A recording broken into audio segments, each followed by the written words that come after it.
এখানে অনেক ভিড়। ভাই ভাই এখানে কি হয়েছে এখানে? ভাই এখানে একটা রাসেল ভাইপার বাড়াইছে। Russell viper? হ্যাঁ ভাই। ও মাই গড, এটার ভিতরে?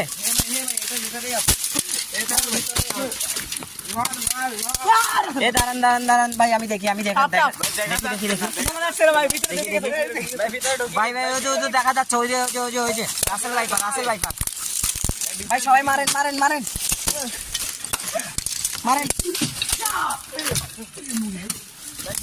ভাই, আস্তে আস্তে আস্তে, সাবধান সাবধান ভাই, কামড় দিলে কিন্তু সাবধান। দেখিয়েন গাইস, এখানে দেখতেছেন একটা রাসেল ভাইপার ধরা পড়ছে ভিতরে, এটার ভিতরে চলে গেছে। ছেলেপেলে এখন ভাঙতেছে, বের করার চেষ্টা করতেছে। আপনাদেরকে দেখানোর চেষ্টা করতেছি, সবাই ভিডিওটা দেখেন। মার মার। কোথায় গেল ভাই? ওই যে ভিতরে দাঁড়া। এই যে ভিতরে